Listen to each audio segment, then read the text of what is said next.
করে আসছিস তোরা, তোদেরকে কেমন লাগতেছে বল? অনেক ভালো লাগছে। আসসালামু আলাইকুম গাইস। তো ঈদের দ্বিতীয় দিনে আমরা সিএনজিতে করে চলে যাচ্ছি আমার বড়লোক আপুর বাসায়, তাও আবার একজন দুইজন না, প্রায় 34-35 জন মিলে। তো কি কি করলাম সবই থাকছে এই ব্লগে। এই যে আপুর বাড়িতে চলে আসছি। আপু আমাদের খাওয়ার মাইতে মাইতে অবস্থা খারাপ। এই যে আপুর বাড়িতে এই যে আমরা ট্যুরে চলে আসছি, ট্যুরে।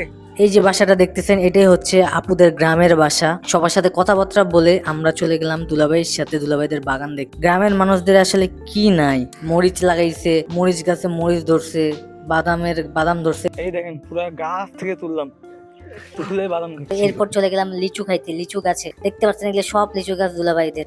এরপর চলে আসলাম আবার বাসার কিছুক্ষণ পর দুলাভাইয়ের ছোট ভাই অনেকগুলা লিচু এনে দিল আমাদেরকে। এরপর কাঁঠালও দিছিল, যেটার ভিডিও করা হয়। এরপর নামাজ পড়ে এসে আমরা বসে গেলাম খাইতে। দেখতে পাচ্ছেন সবাই মিলে একসাথে লাইন ধরে খাইতে বসে গেছি। আসলে সবাই মিলে খাওয়ার খাইলে আসলে খাওয়ার মজাটাই একটু বেড়ে যায়। আর রান্না বান্নাও করছে একবারে বিয়ে বাড়ির মতন, একবারে আনলিমিটেড খাও, ইচ্ছা মতন খাও, কোনো কিছু নাই, নিজের মতন উঠাই খাও।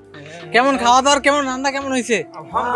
আসলে অন্য লেভেলের আপ্যায়ন করছে আমাদের আপু আর দুলাভাই। সব ক্রেডিট যাচ্ছে আপুদের এবং দুলাভাইদের। দেখতেই পাচ্ছেন একজন নলি নিয়ে বসছে, একজন বসছে একবারে গামলা নিয়ে খাইতে। তো বুঝতেই পারতেছেন কি লেভেলের খাওয়া দাওয়াটা হচ্ছে। তো এরপরে একটু ঘুমাচ্ছিলাম, ঘুমের মাঝেই বুঝতে পারছিলাম বাইরে অনেক বেশি বাতাস শুরু হয়ে গেছে। তো রাস্তায় বাইরে হইতেই দেখছি সবাই আম কুড়াইতে ব্যস্ত। চুরি করা লাগতেছে, আম পড়ে আছে, কুড়াই খাচ্ছি।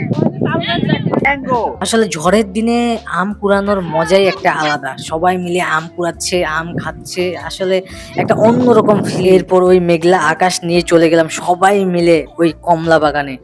গ্রামে দেখেন, এটাই হচ্ছে গ্রামের মজা। দেখতেই পাচ্ছেন সবাই একবারে কমলা বাগানে ছবি টবি তুলতে ব্যস্ত। নতুন কাপড় গুলা তো আরো বেশি ব্যস্ত। এরপর সবাইকে ডাকে এক গ্রুপ ছবি তুললাম। পঞ্চগড়ে আসছিস তোরা, তোদেরকে কেমন লাগতেছে বল? এরপর সবাই মিলে চলে গেলাম নদীতে। আর নদীতে যাওয়ার সময় যত কাহিনী হয়েছে সবকিছুই থাকছে পরের পার্টে। ততক্ষণ পর্যন্ত ফলো দিয়ে অবশ্যই পাশে থাকুন। এই নদী আসার জন্য আমাদেরকে জীবন যৌবন সব দেয়া লাগে গেল।